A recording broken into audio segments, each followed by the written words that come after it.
ஆதி என்னும் பராபரையே அன்பான மனோன்மணியே சோதி எனும் பஞ்சகத்தாலே சொற்பெரிய கரிமுகனே தீது நீக்கும் கந்தவளே திருத்துகின்ற குருநாதர்களே 18 சித்தர்களே பண்பான பரமசிவமே ஓதியே ஜோதிடங்கள் உரைப்பதற்கு நாத வெந்து வடிவாக நல்ல துணை ஆவீரே. உலகில் உள்ள தமிழ் பேசும் அனைத்து நாள் உள்ளங்களுக்கும் மற்றும் ஜோதிட சான்றோர்களுக்கும் மூத்தோர்களுக்கும் ஆர்வலர்களுக்கும் மற்றும் இந்த காணொலியை காணும் உங்களுக்கும் ஆஸ்ட்ரோராஜின் இனிய நல்வணக்கங்கள். ஜோதிடம், ஆன்மீகம், மருத்துவம், வாழ்வியல் என்ற 4 தலைப்புகளில் தொடர் காணொலிகளாக கொடுத்து வருகிறோம். அந்த வகையில் இன்று ஆன்மீகத்தில் மற்றும் ஒரு காணொலி. இது கடந்த காணொலி, அதாவது ஸ்ரீ வாராகி தேவி அல்லது வாராகி அம்மனின் தொடர் பதிவு. இது 2வது பதிவு. நேற்று சில தகவல்களை சொல்லியிருந்தோம், அது சார்ந்த தொடர் பதிவே இந்த காணொலி. அதில் ஒரு சில சாஸ்திர சம்பிரதாயங்கள் சம்பந்தப்பட்ட தகவல்களை அடங்கிய சுவடிகள், ஏட்டுச்சுவடிகள் மற்றும்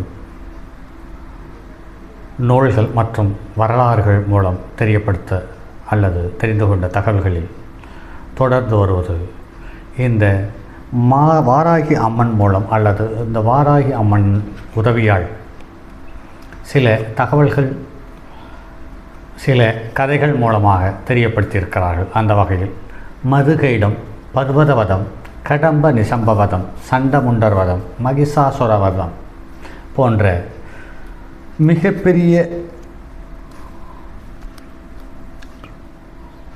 பாதிப்புகளிலிருந்து இந்த உலகை காப்பதற்காக இந்த ஸ்ரீ வாராகி தேவியின் அருளால் வெற்றி பெற்ற அல்லது பலமான பாதிப்பை தந்து கொண்டிருந்த மனிதர்களை அளித்த தகவல்கள் மூலமாக இந்த தகவலை இந்த காணொலியோடு சேர்த்து தருகிறோம்.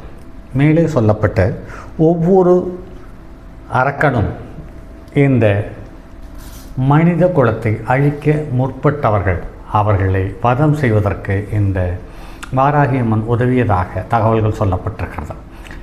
மற்றும் செய்வனை, கண் திருஷ்டி போன்ற துஷ்ட செயல்கள் எதுவும் இவள் நெருங்கவே முடியாது. எதிரிகளை மன்னிப்பது என்பது வாராகியிடம் நடக்காது, அழித்தொழித்து விடுவாள் என்று ஒரு நம்பிக்கை ஆழமாக இருந்த காலம். அவளது ஆயுதம் கலப்பை, விவசாயத்தின் மூல தெய்வம் இவளே. சோழ நாடு சோறுடைத்து என்பார்கள். வாராகி வழிபாடு காரணமாக விவசாயம் செழித்தோங்கியதாக சொல்லப்பட்டிருக்கிறது. நாட்டில் பசியும் பஞ்சமும் நீங்கி விவசாயம் செழிக்க வேண்டுமென்றால் சிறிய வாராகி வழிபாடு அவசியம் என்பதை அனைவரும் உணர வேண்டும். பஞ்சபூத தலங்களில் நீர்ஸ்தலமாக வழங்கும் திருவானைக்காவல் தலத்தில் வீட்டிருக்கும் அருள்நாயகி அகிலாண்டேஸ்வரி வாராகியின் வடிவமே என்று சொல்லப்படுகிறது. வாராகியின் அனுமதியை பெறாமல் சக்தியின் வடிவமான அம்பாளை எவராலும் பார்க்க முடியாது அல்லது நெருங்க முடியாது என்றும் சொல்லப்பட்டிருக்கிறது. தீங்கு செய்பவர்களை கடுமையாக தண்டித்து அடக்குவதால் தண்டினி என்ற பெயராலும் அழைக்கப்படுகிறார். அம்பிகை பூஜை செய்வது பூர்வ புண்ணிய பலத்தினால் வருவது என்பதே உண்மையாகும். வாராகியின் தோற்றத்தை பார்த்து சிலர் பயந்தோடுவார்கள், ஆனால் அது தவறு. தோற்றம் கடுமையாக இருந்தாலும் அதற்கு நேர்மாறான உள்ளத்தை கொண்டவளாக இருக்கிறாள். தாயின் நேசத்தையும் கருணையும் இவளிடம் காண முடியும். வாராகி வழிபட்டால் அவளது அன்பிற்கு பாத்திரமாகிவிடலாம். ஆபத்து எது வந்தாலும் அப்போது முன்வந்து காப்பாற்றி அருள் புரிவாள். நம் மனத்தில் எண்ணங்கள் தோன்றினால் மட்டும் போதுமா? காரியமாக செயலாக மாற வேண்டும் அல்லவா? அப்படி நம் எண்ணத்தை வெற்றிகரமாக நிறைவேற்றும் சக்திதான் ஸ்ரீ வாராகி அம்மன். இவள் நிறைந்த அருள் பிரசாதம், வரப்பிரசாதம் பெற்றவளே. இவளை வழிபட்டால் மோட்சம் நிச்சயம். அகங்கார சொரூபமுடையவள். வாராகி மனதில் உள்ள எண்ணங்களை காரியமாக மாற்ற உதவுவதே அகங்காரம் என்பதாகும். வாராகி வழிபாட்டின் நோக்கம் தான் என்ற அகங்காரத்தை விளக்கி வெற்றி பாதையில் நம்மை பயணிக்க செய்வதாகும். அதற்கான தடைகளை தவிடுபொடியாக்கி விடுவாள். நம் பீடைகள், தோஷங்களை விளக்கி கருணை மலை பொழிவதில் வாராகிக்கு இணையாக யாரும் இல்லை என்பது தகவலாக சொல்லப்பட்டிருக்கிறது. புதன், சனி ஆகிய 2 நாட்களில் வாராகியை வழிபடலாம். ஏகாதேசி திதி, திரையோதசி திதி ஆகிய நாட்களில் வழிபடுவது சாலச் சிறந்தது என்று சொல்லப்படுகிறது. திருவோண நட்சத்திரத்தன்று வாராகி அம்மனை வழிபட்டால் அச்சம் நீங்கும், பற்பல நன்மைகள் கிட்டும். ஏவல், பில்லி, சூன்யம் போன்றவை உங்களை நெருங்க விடாமல் தாக்கும் ஆற்றலை தருவதற்கு வாராகிக்கு அதிகாரம் உண்டு. அதே சமயத்தில் அதற்கான சக்தியும் உண்டு என்று சொல்லப்பட்டிருக்கிறது. இதனை யார் ஏவினார்களோ அவளையே திரும்பி சென்று தாக்க அளிக்கும் சக்தியை வாராகி தாய் நமக்கு தந்தருள்வாள். மந்திரவாதிகளை குறிவைத்து தாக்கும் பரிகாரங்கள். வாராகிக்கு மஞ்சள் காப்பு சாற்றி அது 24 மணி நேரம் அப்படியே இருக்க வேண்டும். பின்னர் அர்ச்சகரால் மஞ்சள் காப்பு அகற்றப்பட்ட பிறகு அதனை உங்கள் இல்லத்துக்கு எடுத்து வந்து பூஜை அறையில் வைக்க வேண்டும்.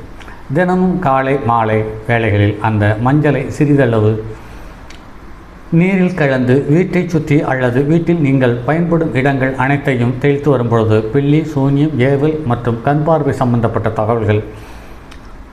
சம்பந்தப்பட்ட அனைத்து பாதகங்களும் விலகி போகும் என்று சொல்லப்படுகிறது. அதேபோல் சந்தன காப்பு ஒரு நாள் முழுவதும் அப்படியே வைத்திருந்து அதற்கு தூப வழிபாடு செய்ய வேண்டும். அப்படி வழிபட்ட பிறகு அது பூஜை புனஸ்காரங்களை அனைத்தும் முடித்த பிறகு அதை எடுத்து வந்து வீட்டில் பூஜை அறையில் வைத்துக்கொண்டு தினமும் திருநீர் போல் நெற்றியில் திலகமிட்டு வரும்பொழுது உங்கள் எதிரில் இருக்கும் தூய சக்திகள் அனைத்தும் ஓடி ஒளிந்துவிடும் என்று சொல்லப்பட்டிருக்கிறது. இது இல்லாமல் இந்த வெண்தாமரை பூவால் ஸ்ரீ வாராகி அம்மனை அர்ச்சனை செய்து வரும்பொழுது வாக்குச்சித்தி ஏற்படும் என்று சொல்லப்பட்டிருக்கிறது. தாமரை பூவின் இதழ்களால் அர்ச்சனை செய்தால் வணிகம் பெருகும் என்று சொல்லப்பட்டிருக்கிறது. கருப்பு முச்சையை நன்றாக வேக வைத்து அது சூடாக இருக்கும்போதே தேனும் நெய்யும் கலந்து படைத்து வர செய்தால் தெரிந்தும் தெரியாமலும் இருக்கும் எதிரிகள் விலகிச் சென்று விடுவார்கள் என்று சொல்லப்பட்டிருக்கிறது. வாழை இலையின் 6 படி அரிசியை பரப்பி வைக்க வேண்டும். 3 தேங்காய் உடைத்து அதில் பசு நெய் ஊற்றி தாமரை தண்டு திரியிட்டு விளக்கு ஏற்றி வழிபட்டால் செல்வ வளம் பெருகும், சுகம் சந்தோஷம் அனைத்தும் கிடைக்கும் என்று சொல்லப்படுகிறது. பச்சை அரிசியில் எலுமிச்சை சாரம் செய்து வழிபட்டு வந்தால் வளம் சேரும், ராஜவசியத்திற்கான ஆகரண சக்தி கிடைக்கும் என்று சொல்லப்படுகிறது. நாம் செய்த பாவங்கள் அனைத்தும் அழிந்தால் உடனே நல்லது நடைபெறும். இதற்கும் ஒரு பரிகாரம் உள்ளது. கோரைக்கிழங்கை வேக வைத்து அதில் நெய் சேர்த்து படையலாக படைக்க நல்லவை உங்களிடம் தானாக வந்து சேரும். 27 எள் உருண்டைகளை படையல் செய்து 10 வயதிற்குட்பட்ட சிறுவர்களுக்கு வெள்ளிக்கிழமை சுக்கிர உரையில் கொடுக்க கிரக பீடைகள் அகலும். மாகாளி கிழங்கினை சிறு சிறு துண்டுகளாக வெட்டி உப்பு நீரில் கலந்து வாராகிக்கு படையல் செய்து வழிபட வேண்டும். பின்னர் அதனை வீட்டிற்கு எடுத்து வந்து பீங்கான் பாத்திரத்தில் இட்டு அதனை 48 நாட்கள் உண்டு வந்தால் உங்களை பிடித்துள்ள நோய்கள் அனைத்தும் அகன்று போய்விடும் என்று சொல்லப்பட்டிருக்கிறது. தேன் அபிஷேகம் செய்த தேனை நாக்கில் தடவி வந்தால் திக்கி திக்கி பேசுபவர்களின் பேச்சு சுத்தமாக தெளிவாக வரும் என்று சொல்லப்பட்டிருக்கிறது.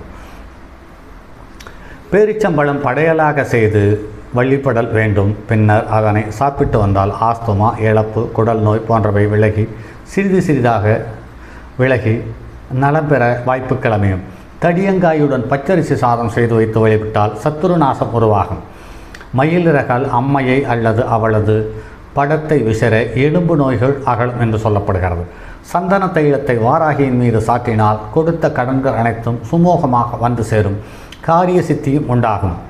பீட்ரூட், கேரட் போன்றவற்றை துருவி அத்துடன் பனங்கற்கண்டு, வெண்ணிற கற்கண்டு சேர்த்து வழிபட்டால் காரிய சித்தியாகும். இதுடன் தேனையும் கலந்து பூஜித்தால் ராஜவசியம் கிடைக்கும் என்று சொல்லப்படுகிறது.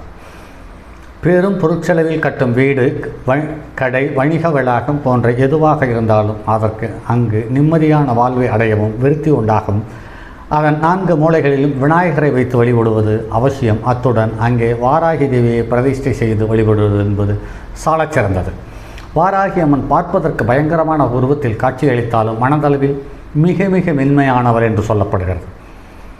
தன்னை முழுவதுமாக நம்பிய பக்தர்கள் மீது சிறு துரும்பு விழவும் சம்மதிக்க மாட்டாள். உடனடியாக ஓடோடி வந்து அதனை தடுத்து நிறுத்தி நம்மை காப்பாற்றுவாள். தனது உண்மையான பக்தனின் எதிரியை 2 கூறாக்கி பிளந்து எறிவாள் வாராகி என்றும் சொல்லப்படுகிறது. வெறும் பூஜைகள், தீபதூபங்கள், ஆடம்பர வழிபாடுகள் போன்றவற்றால் வாராகி ஏமாற்றிவிடலாம். ஆனால் நினைத்தால் தோற்றுப்போவீர்கள்.